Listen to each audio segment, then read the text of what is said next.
Everyone, welcome to my channel. कैसे हैं आप सब? आई होप बहुत अच्छे होंगे। और मेरे पीछे वाला व्यू भी देख रहे होंगे कितना अच्छा लग रहा है।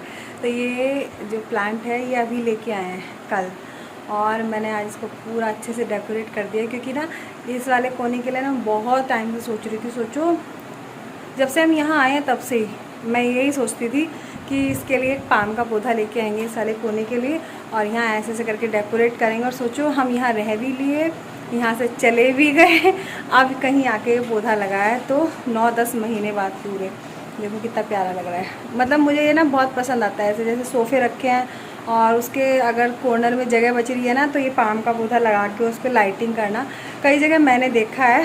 तो तब से मेरे मन में था, जब से ये सोफ़े डले थे ना यहाँ, ये दोबारा रिपेयर होके भी आ गए। और सोचो, ये हमारा पौधा ही नहीं लग पाया था, अब लगाया है। जो कि रिया रुईवा का कुछ सामान फैला हुआ है, ज़्यादा तो नहीं है। अभी पढ़ाई कर रही थी, दोनों ही गई हैं खेलने, और मैं चल रही हूँ। आज मुझे बनानी है सेम बनानी है, क्योंकि हम लोग कहीं जा रहे हैं। तो कहाँ जा रहे हैं वो सब आप लोगों को आगे देखने के लिए मिलेगा। बस बने रहना, रेगुलर ब्लॉग आपको मिलेंगे और बहुत अच्छे अच्छे ब्लॉग मिलेंगे। और ईवा का बर्थडे आ रहा है 14 जून को, तो अपनी प्यारी सी ईवा को बहुत सारी विशेस देना, अपनी बहुत सारी ब्लेसिंग्स देना। तो चलिए, मैं तैयारी कर रही हूँ सेम मटरी बनाने की। आप लोग ब्लॉग में कंटिन्यू बने रहें। ब्लॉग पसंद आए तो ब्लॉग को लाइक, चैनल पे पहली बार आ रहे थे चैनल को सब्सक्राइब करना। तो मैं कैसी लग रही हूँ पता है, जैसे थोड़ा सा भी मौसम अच्छा होता है ना, तो मेरा मन करता है साड़ी वाड़ी पहनने का। हमें लगाना है सेम मटरी के लिए डो। तो मैदा ली है, मैदा ये 1 किलो पूरी नहीं है, मैंने थोड़ी सी बचा ली थी। उसमें मैंने डाली है अजवाइन, खुशबू के लिए होती है और डाइजेशन के लिए भी होती है। उसके बाद नमक डाला है टेस्ट के हिसाब से। और अभी इसके अंदर जाएगा रिफाइंड इतना डालना है कि इसके ना मुट्ठी बनने लगे मैदा की। तो बस आपको जो है सारी चीज़ें एक साथ मिक्स करनी है। आप ना कसूरी मेथी भी डाल सकते हैं, उसका भी बहुत अच्छा फ्लेवर आता है। तो बस मैं यहाँ डो लगाने के लिए बैठ गई हूँ इत्मीनान से, क्योंकि किचन में बहुत ज़्यादा गर्मी थी तो मैं बाहर ही आके बैठ गई थी। तो बस आपको एक टाइट सा डो लगा लेना है और इसको छोड़ देना है, जितना टाइम भी आप छोड़ सकते हो। 15 मिनट तो टाइम देना ही देना होता है। तो अभी मैं यहाँ तैयारी कर रही हूँ पूड़े बनाने की।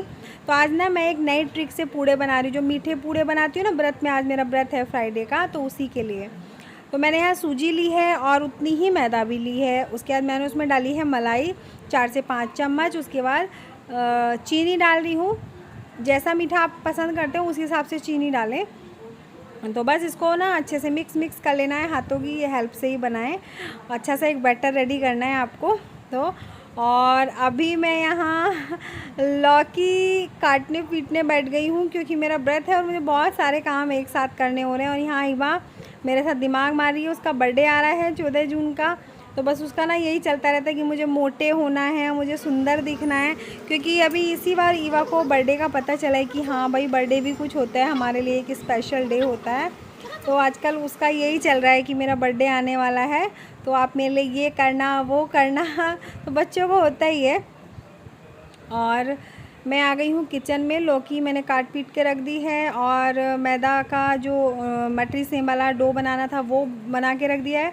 उतनी देर में मेरा ये जो बैटर रेडी किया था पूड़े बनाने के लिए, वो भी रेडी हो चुका है। तो आपको छोटे छोटे से गुलगुले रिफाइंड लिया है मैंने यहाँ, आप देसी घी भी ले सकते हैं। बस उसके अंदर डालने हैं, छोटे छोटे ही डालें, क्योंकि ज़्यादा अच्छे लगते हैं देखने में और एकदम से वाइट दिख रहे हैं। अगर ये आटे के होते तो थोड़ा सा इनका कलर ब्राउन होता। और अभी आपको इनको ना बहुत हल्के हल्के से सेक लेना है। मैंने यहाँ स्पीड थोड़ा फास्ट फॉरवर्ड में की हुई है, और इसलिए आपको लग रहा है कि तेज़ करी हूँ, लेकिन मैंने बहुत हल्के हल्के हाथ से इनको किया था, क्योंकि ये बहुत ज़्यादा सॉफ्ट हैं।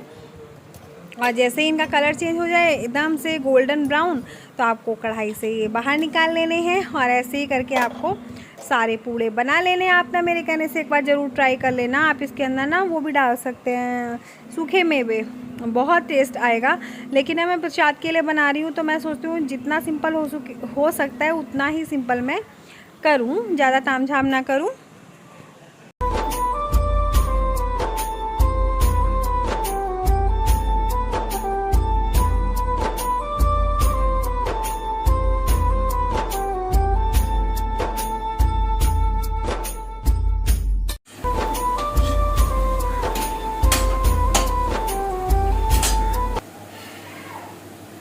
बहुत विकट वाली गर्मी है, देखो कैसी हालत हो रही है पसीने से मेरी, और मेरी आंखों के नीचे बहुत डार्क सर्कल हो गए हैं।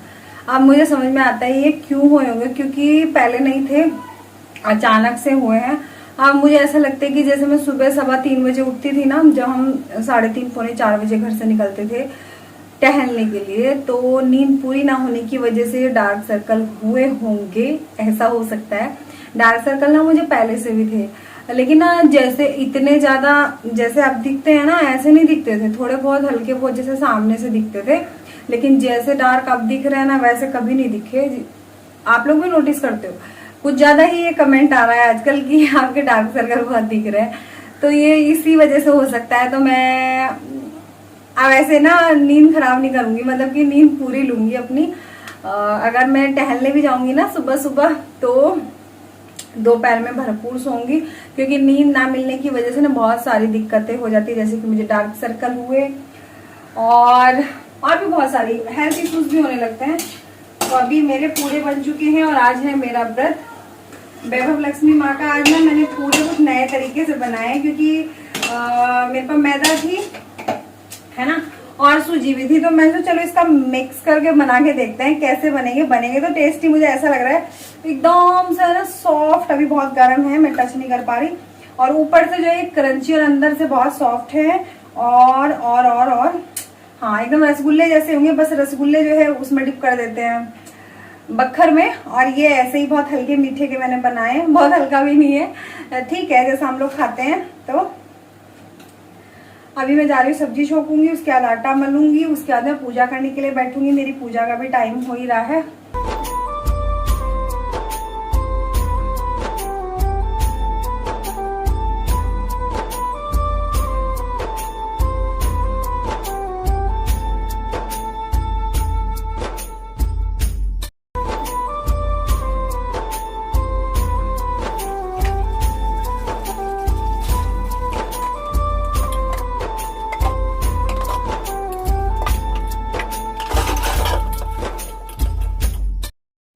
साथ के साथ बर्तन भी कर देती हूँ, क्योंकि बर्तन अगर सिंक में पड़े रहते हैं तो बहुत ज़्यादा मक्खियाँ किचन में हो जाती हैं, और आजकल मेरी किचन में मक्खियाँ बहुत कम आ रही हैं, क्योंकि मैं साथ के साथ सफाई करते हुए चलती हूँ। वैसे ये मेरी पुरानी आदत है, लेकिन आजकल इसको कुछ ज़्यादा ही फॉलो करना हो रहा है।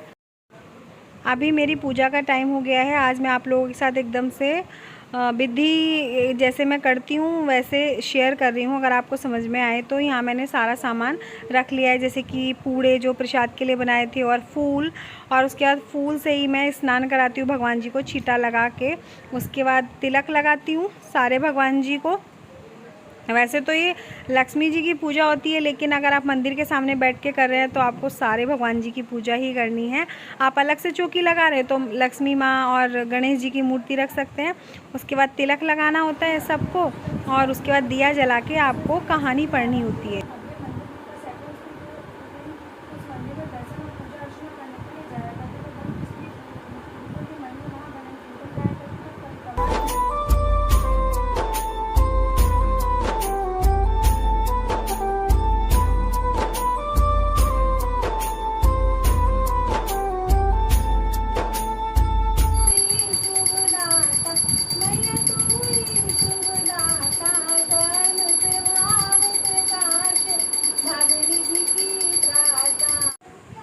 और बस आरती करने के बाद मेरी पूजा समाप्त हो जाती है।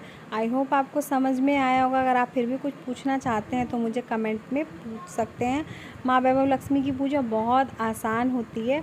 और अभी मैं आ गई हूँ किचन में। ये सबसे लास्ट में काम किया है मैंने, क्योंकि इसको रेस्ट भी मिल गया जो मैंने ये डो लगा के रखा था, और मेरे बाकी के काम भी हो गए, क्योंकि व्रत है तो मुझे अपनी व्रत की तैयारी भी करनी थी। तो बस आपको क्या करना है, पराठे की तरह पूरे चकले पे एक रोटी जैसे पराठा बनाते हैं वैसे बना लेना है। और सब लोग सेम मटरी ये सब बनाते हैं, तो इसमें ऐसा कुछ है नहीं रेसिपी जैसे, फिर भी मैंने बनाया तो मैंने सोचा चलो शेयर कर लेते हैं। और शेप आप कैसी भी रख सकते हैं, छोटी मोटी पतली, कैसे भी शेप में आप इसको कट कर सकते हैं। और आपको इसको सिम गैस करके ही अच्छे से, बहुत अच्छे से सेकना है, क्योंकि जितना सिम गैस पे सेकेंगे ना उतने ही ज़्यादा ये क्रिस्पी क्रंची बनते हैं। तो बस ये काम बहुत फुर्सत वाला था, इसीलिए मैंने इसको सबसे लास्ट में ही किया है। आप लोग सोच भी रहे होंगे कि सबसे पहले मैंने डो लगा के रख दिया और सेम मटरी अभी तक बनी नहीं है। तो लो जी, बन गई हमारी सेम मटरी भी। और देख रहे हैं आप कितना अच्छा कलर आया है। तो ये सी आंच पे अगर आप सेकते हैं ना तो इतना ही अच्छा कलर आपको मिलेगा। इतना ज़्यादा मूड ख़राब हुआ, अभी मेरे फ़ोन पे फ़ोन आया किसी का नॉन नंबर से, और मैंने उठाया तो उन्होंने इतने कॉन्फिडेंटली बोला, और शिल्पी कैसी है। मैंने कहा यार मेरा नाम जानता है कोई, इतने कॉन्फिडेंटली बोल रहा है तो कोई जानने वाला ही होगा। मैंने कहा ठीक हूँ। तो मैंने कहा आप कैसे, कि हम भी बढ़िया हैं। तो पहचान लिया। मैंने कहा नहीं, मैं आपको पहचान नहीं पा रही हूँ। मुझे लगा कि कभी किसी ने नए नंबर से कॉल कर दी हो, जान पहचान में से ही। तो मैंने कहा नहीं, मैं आपको पहचान नहीं पा रही, आप कौन बोल रहे हैं। कि अरे पहचानो, रिश्तेदारी हैं तुम्हारे। तो मेरे एक बहनोई हैं, उनकी आवाज़ मुझे थोड़ी मिलती जुलती लगी। उनका नाम गौरव है। अब मुझे इतना पता ही नहीं था कि क्या हो सकता है, कौन हो सकता है। तो मैंने ऐसे ही बोल दिया। मैंने कहा गौरव बोल रहे हो? कि हाँ पहचान लिया, गौरव ही बोल रहा हूँ।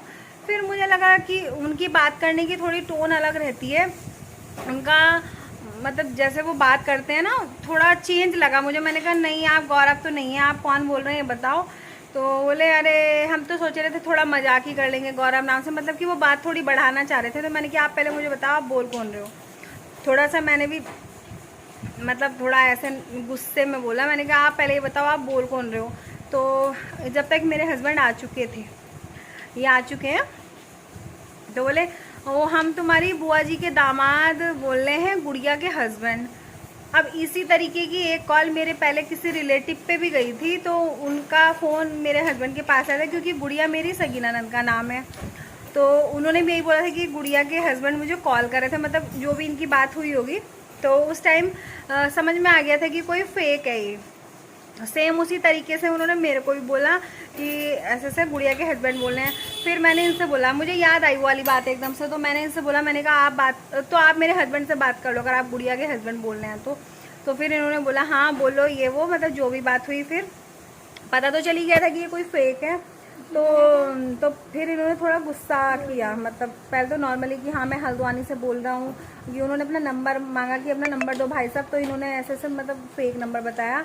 तो फिर उसने कुछ बोला होगा उधर से, तो इन्होंने बहुत तेज गुस्सा किया, चिल्लाया। तो वो भी उधर से थोड़ा सा गर्म पड़ा। फिर इन्होंने बोला कि जैसे तुम हो, मतलब इस तरीके के 365 लोग दिन भर में मैं डील करता हूँ, समझा। और बस यहीं पे इन्होंने फ़ोन काट दिया। तो फिर उन्होंने मुझे समझाया कि अगर ऐसी कोई भी कॉल आती है तो दिन में मेरे पीछे तो बात ही नहीं करना है बस। और जैसे मैंने अपने किसी रिलेटिव का नाम बताया, गौरव बोल रहे हैं, तो ऐसे तो बिल्कुल भी नहीं बताना, क्योंकि नेक्स्ट टाइम ये ट्राई करेगा फिर गौरव बोल के। तो मैंने कहा चलो कोई नहीं, वैसे तो देखो इतना आइडिया तो हो जाता है कौन बोल रहा है। तो ये वो होते हैं जो अकाउंट हैक कर लेते हैं, हैकर होते हैं ये। तो इनसे सभी सावधान रहें। आज अगर ये नहीं होते तो शायद मेरे साथ भी कुछ अनहोनी हो सकती थी। ये टाइम पे आ गए, माता रानी की कृपा हुई। वैसे ही मेरा वैभव लक्ष्मी माँ का व्रत है, तो माता रानी कुछ भी बुरा नहीं होने देंगी। तो आप लोगों से इसलिए शेयर किया क्योंकि अगर आप लोगों में से किसी के साथ ऐसा हुआ है तो मुझे बताना, और अगर ऐसा हो तो सावधान रहना। इसीलिए मैंने सोचा चलो आप लोगों को भी अवेयर कर देती हूँ। तो कुछ ऐसा हुआ, थोड़ा सा मूड एकदम से ख़राब हो गया कि क्या है, पता नहीं कैसे कैसे लोग बैठे हैं दूसरों का पैसा हड़पने के लिए। कोई मेहनत से कमा रहा है और कोई सोच रहा है कि ऐसे ही मिल जाए हमें। तो चलिए फिर, कैसी लगी आपको आज की वीडियो कमेंट करके जरूर बताना। पसंद आई हो तो वीडियो को एक लाइक, चैनल पर पहली बार आ रहा है तो चैनल को सब्सक्राइब करना। फिर मिलेंगे नेक्स्ट वीडियो ब्लॉग के साथ, तब तक के लिए बाय बाय। और ईवा का बर्थडे आ रहा है, ईवा के बर्थडे की तैयारी हो रही है। ईवा का बर्थडे बहुत अच्छा मनाएंगे, कुछ बहुत अच्छा सा सरप्राइज प्लान किया है, बताना नहीं है, बताना नहीं है थोड़ी। हाँ ओके। अगर आपको जानना है वो सरप्राइज क्या है तो प्लीज मम्मा की 4 डेज पूरी वीडियो देखना। हाँ और लाइक भी करना, शेयर। 14 जून को ईवा का बर्थडे है, ठीक है। तो चलिए फिर मिलते हैं।